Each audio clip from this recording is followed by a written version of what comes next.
You are listening to I Am Refocused Radio with your host, Shemaiah Reed. This show is designed to inspire you to live your purpose and regain your focus. And now, here's your host, Shemaiah Reed.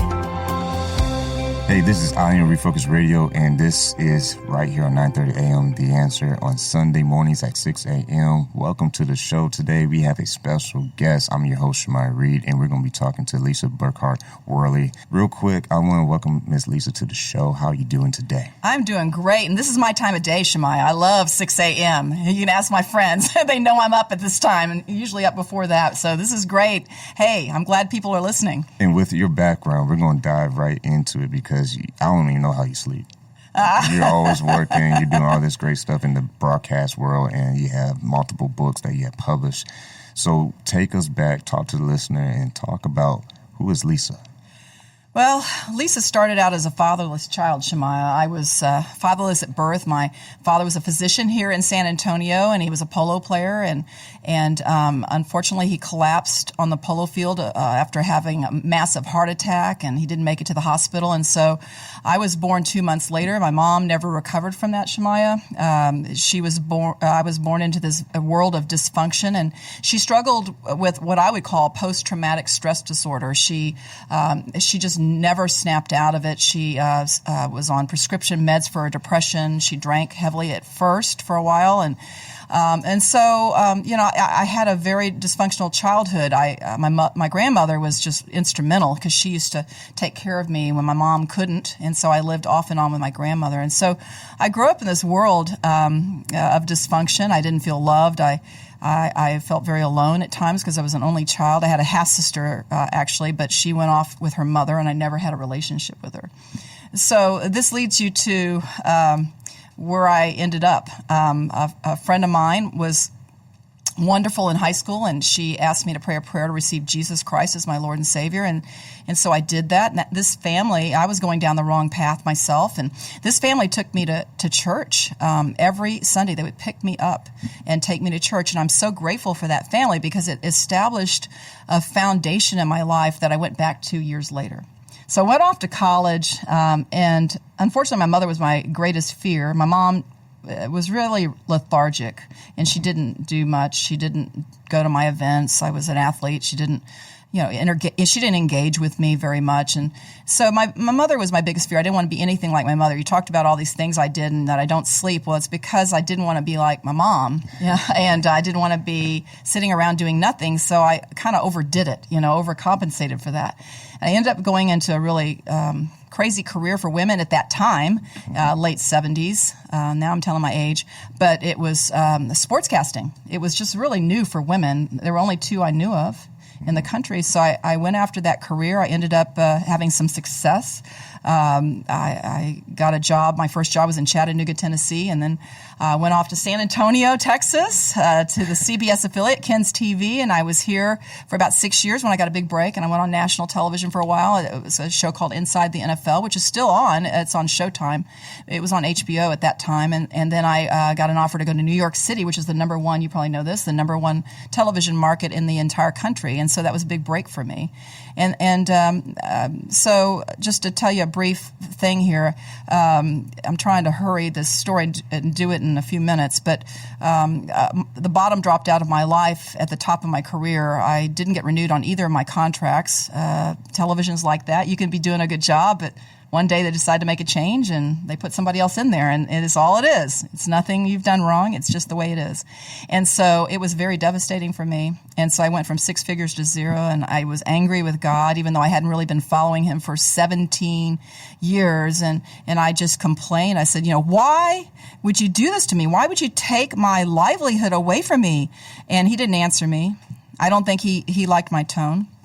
And so we ended up moving outside the Westchester County area, which is very expensive. And my husband said, we got to move further out because we don't have as much money and without your income. And we had to, save money.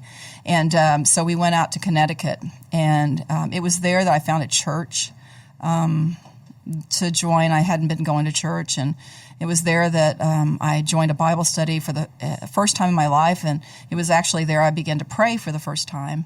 And it was during that time of learning about God and in a study of the book of John, the love gospel, that God answered my venomous questions. He said, I gave you a national platform to glorify me, and you didn't do it.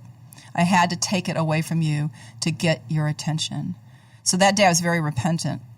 It just was like my eyes were opened up, and I said, I am so sorry.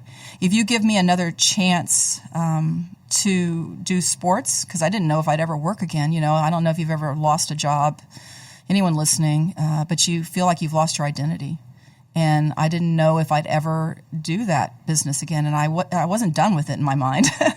And so if you give me another chance, I'll give you not only my career, but I'll give you my life. And a week later, ESPN called and wanted to know if I wanted to freelance with them. And I did that for a while. Oh. But then I had a job offer to go back home to San Antonio, the old station, Ken's. The old Lisa would have never taken it, Shemaiah, but the new Lisa said to God, I said, what do you want me to do? So it occurred to me, if ESPN offered me SportsCenter, which was my career goal, I wanted to be an anchor on SportsCenter, I'd stay. If I didn't get that offer, I would go. It'd be my sign. And so sure enough, they pulled me in. They said, we can offer you a full-time reporting job here at ESPN, which was a great deal, right? But we cannot offer you an anchoring job right now. And so I said, looked him in the face. This is the vice president of ESPN. I said, I have to turn you down because I think I'm supposed to go home. And to continue to make this long story short, going home was not about covering the Spurs in the playoffs that year. It wasn't about going to the Super Bowl with the Dallas Cowboys. It wasn't about going to the Winter Olympics. I went to Lillehammer, and they said, Lisa in Lillehammer. It wasn't about any of that. It was about my mother. And so God brought me back to San Antonio to honor my mother for the first time in my life. And by that time, she was in a group home. And honoring her meant forgiving her, and visiting her and taking care of her needs. And during that time, I truly began to love my mother because the Bible says to love our enemies. Not that my mom was my enemy, but, God calls us to love those who have hurt us, love the unlovable. That's really our major goal as Christians. And that's really mostly what we're called to do is to love people. Because Jesus is the one who judges, and we shouldn't judge one another. So I began to love my mom, and for about a year and a half, God restored that relationship. And when my mom died, her caregiver gave me a shoebox, and she said, here's your mom's stuff. Everything she owned fit in one shoebox. And that was so sad to me. I thought her whole life fit in a shoebox. And it was at that point, I think, a ministry was born, Pearls of Promise, my ministry. And I'm going to stop after I explain this, but because I don't want women to finish their lives with what fits into a shoebox, because Jesus promised a very abundant life. And it's not his wish that we live in defeat the entire time we're on this earth. So I'm doing everything in my own power, through the power of God in me, through the power of Jesus in me. I'm doing everything I can to help women especially to overcome past wounds, to overcome dysfunction in their lives now.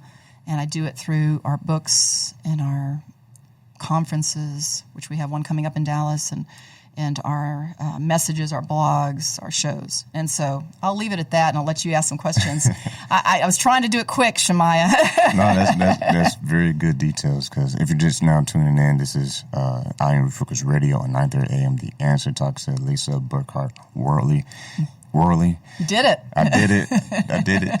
But I like what you was talking about in your story. There's a lot of points within the story of breaking down. And I think a lot of times God will break you down just to build you back up better. That's right. And to the point where you lost your job, to you went to church to refocus, and then you had all these other opportunities that came, and then things were going, and then turning down the biggest name in sports. Nobody can believe that. Just to honor your mom. Well, my passion had changed. Yeah. I remember one day I had a story to do for ESPN, and it was in Boston. I was doing a story on the Boston Celtics.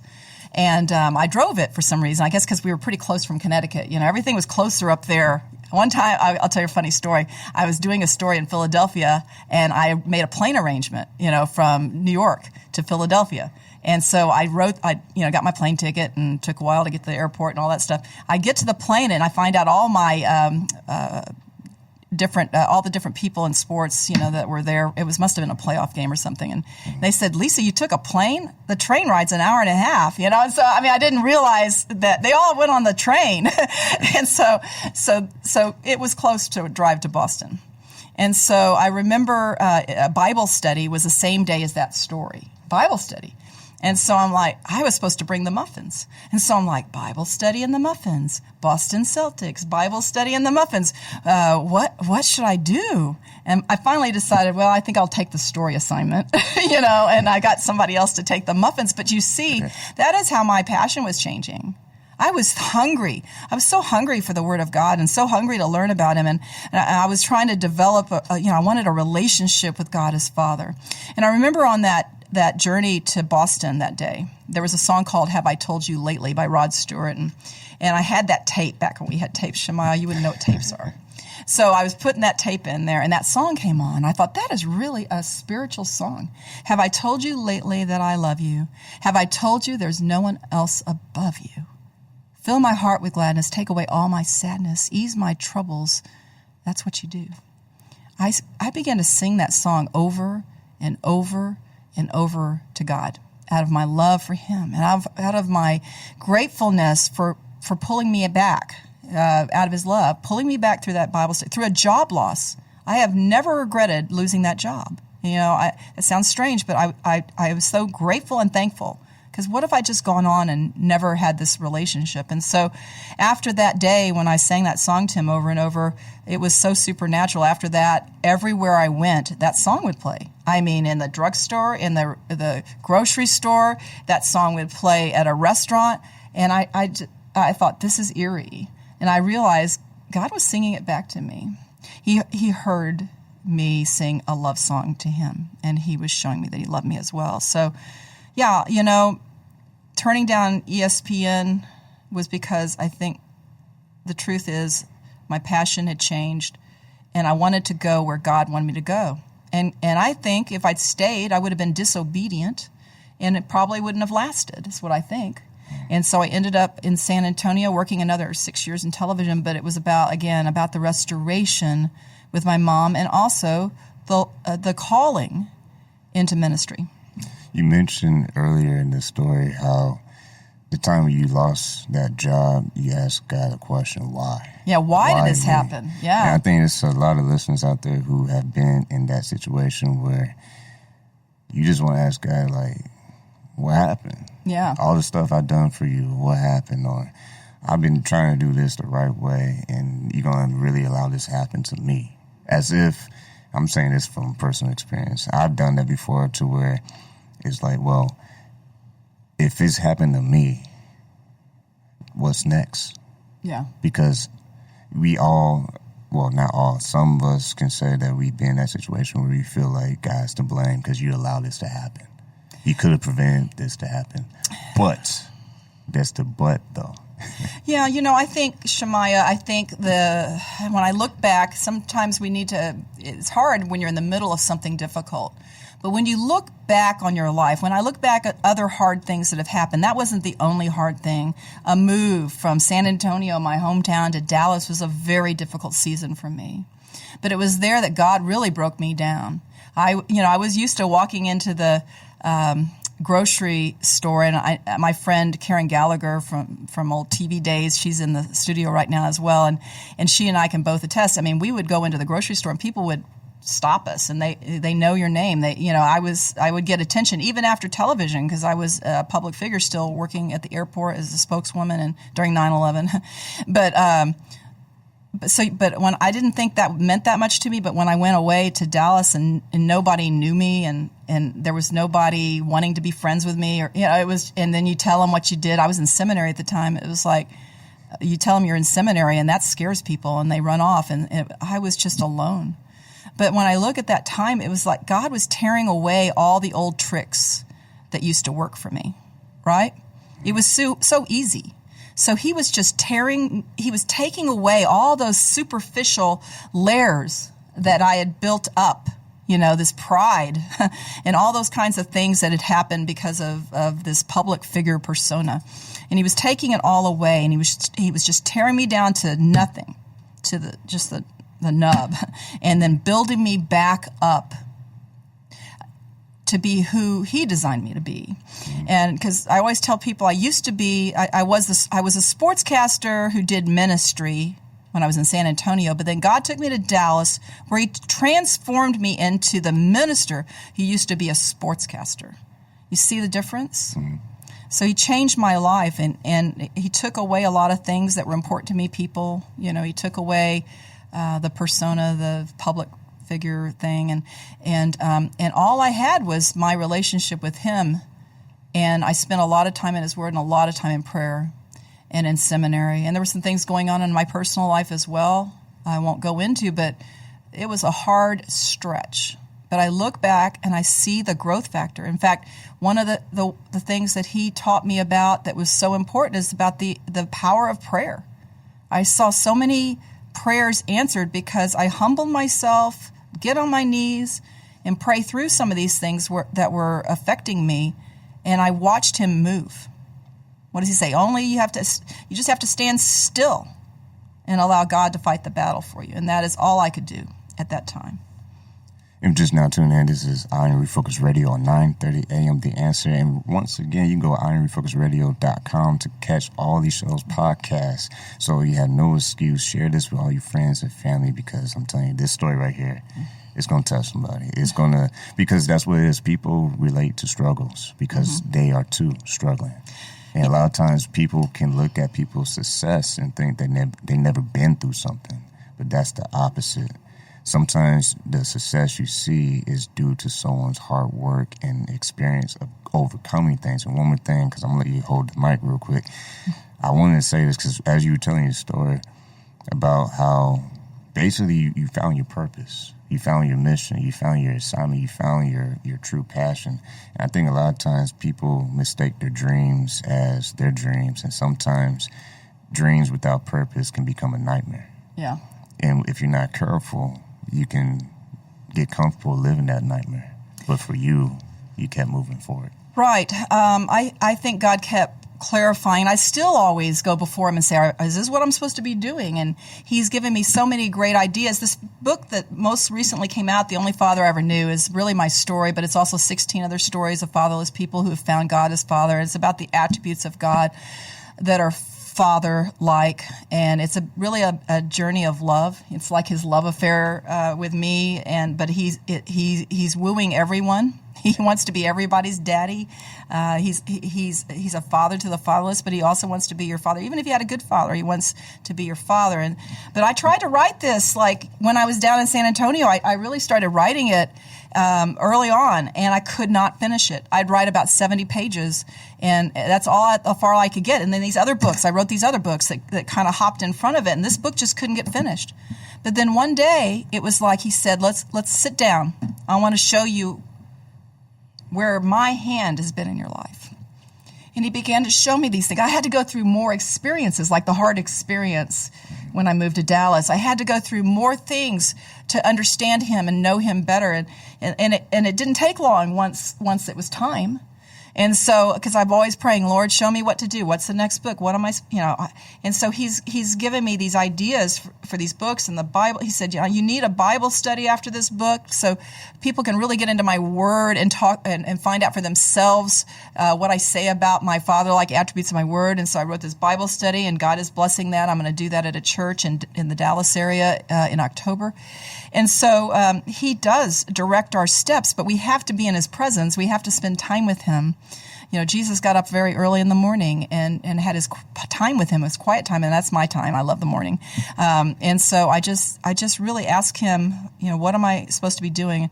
And one of the things that he recently, I do a radio show as well called A Time to Dream, where we feature people's stories, testimonies, a lot like this. But I also recently, I felt like God gave me a vision of a show, a topical show called Pop Talk, and our Ministries Pearls of Promise, short is Pop.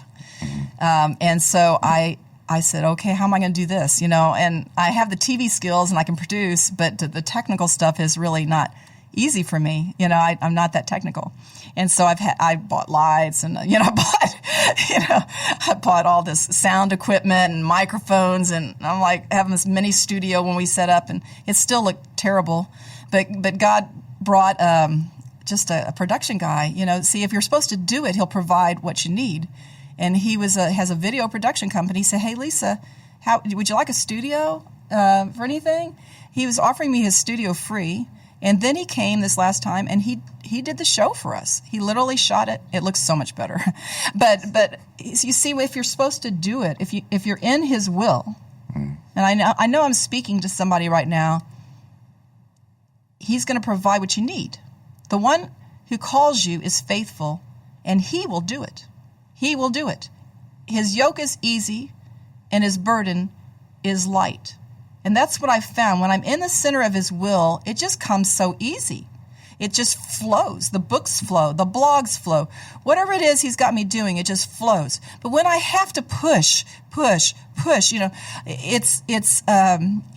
have to ask him, is this not of you? Is this opposition because this is not a direction you want me to go in? So that is how I live my life now. I just don't want to do anything that God doesn't want me to do. Man, I can just let her take the rest of the show, and I can just listen to myself for what she's saying. But just to tag on what you're saying, because people don't know this show, it used to be a podcast. We used to be in a barbershop. We used to be, and remember the key word, used to be. That's right. God has taken us to another level. And to the listener out there, you might be going to something, but one day you're going to be saying, I used to be here. I used to think like that. I used to struggle. Because what you talk about, the peace or the being in God's core, God's center, well, I could think about the hurricane. When you're not in the eye of the storm, anything outside that eye is chaos. And can't help to think, but if you're not really listening to God tugging at you, pulling you to a purpose that he had for your life, then your life is going to be really chaotic. I've got a great verse for you on that. In 2016, every year I ask for a word from God and to live by. And in 2016, I wanted breakthrough. I asked God, can we have a breakthrough in my ministry? I just wanted to go to that next level in ministry. And he said, Lisa, your word is not breakthrough. Your word is pray. Because without prayer, there is no breakthrough. And he took me through a passage, and I know we're getting to the end of the show, but it was Psalm 92, 12 and 13. It was, the righteous will flourish like a palm tree. They will grow like a cedar of Lebanon, planted in the courts of the Lord. They will flourish in the house of our God. And I may have the courts in the house switched. But I looked up palm trees, and I looked up cedars of Lebanon, long growing trees. And God is saying the righteous are like that. They plant themselves in the court for long periods of time. And if they do that, they flourish. So that told me that I needed to plant myself in God's court, because I'd gotten to this time of prayer that was really short. Like, Lord, I pray for this day. I pray that you will protect us from harm or evil, protect my family, and just give me your favor. In the name of Jesus, I pray this. Amen. Well, that was about 20 seconds. Like a grocery list. Yeah. So God began to show me I had to take everything. I got to take my book into the court. I've got to take my family into the court. I've got to take my friends into the court. I've got to take my blog into the court. I've got to take every aspect of my life into the court of God. And if I do that, that is where I'm going to flourish, because it all flows out of the court. That was just life-changing for me, Shemaiah, life-changing. And ever since then, I have tried to plant myself in God's court, and I have flourished. I did see breakthrough in my ministry. It's one of the biggest years we've ever had. And it's about to be even bigger, because I'm telling you, if you are just now listening to the show, I Am Refocused Radio here on 930 AM The Answer, you want to share this with 10 people. and have them share with 10 people and just keep that cycle going, because Miss Lisa here on this show is really an honor to have a legend. No, a true legend, because legends are old. Legends are important, because without legends, there's no stories, and without stories, there's no clarity, because people need clarity in these days, because there's so many distractions. Right. If you just turn on the TV, there's shows, there's movies, there's news, content out there that are not necessarily helping people live a better life, but it's almost making people compare themselves to other things that it doesn't even matter. At the end of the day, it doesn't matter how many followers you have. It doesn't matter how many likes you get. It doesn't matter how much money you make. All that matters is, are you living your purpose? Are you living the life that you can be proud of? There's nothing better than living your purpose. There's nothing better than living in God's will. I call it riding the God wave. He'll take you, it's not boring. He'll take you to some of the greatest places, the most exciting adventures that you will ever experience. Like in 2 weeks, I go to Baltimore. I speak with, the keynote is Cammie Arnett, who was just in the movie Overcomer. And I'm one of the breakouts, but I'm there. I'm at that same, conference as this guy who just was amazing in that movie. If you haven't seen it, you need to see it. So God takes us on an adventure, and all we have to do is just say, you know what, my life is yours. Take it. I'm ready to go wherever you lead me, and he will do that. And with that, man, I'm telling you, every single show, it never fails. As soon as I hit start the clock down, it feels like it's only been 2 minutes. And I feel like we can go for another hour, honestly. I told you before we started, the most complaint I get on this radio show is that it's too short. Well, that's okay, because we'll probably have you back one day. So love to. I want to take extra time, because this is also going to be a bonus show on the website, so we can go a little bit longer. So real quick, plug some websites and how people can purchase your books. Oh, that's important. I'm always, I'm so about teaching that I forget about plugging. The most recent book's called The Only Father I Ever Knew, but all of my books are on the website or on Amazon.com. The website's pearlsofpromiseministries.com. I'm also on Facebook. I'm on Twitter at Pearls of Promise. So I'd love for everybody to follow us. You can follow the blog. We blog twice a week, fresh new blogs about what God is teaching us. And the radio shows at timetodream.org, and we're on a bunch of platforms. I won't go into all that. But and then Pop Talk, Wednesdays, 11 o'clock, every other Wednesday. So, there you go. Well, there you have it. You, the listener, everybody who's listening to this show, just share it. Like, don't keep it to yourself. I feel like it's almost like a gift. If you keep your gift to yourself, then what are you doing in this world? If you have a gift, spread it.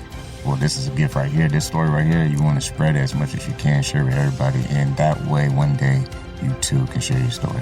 And with that, this is I Am Refocused Radio. Like we always say, keep God first, stay focused, and peace.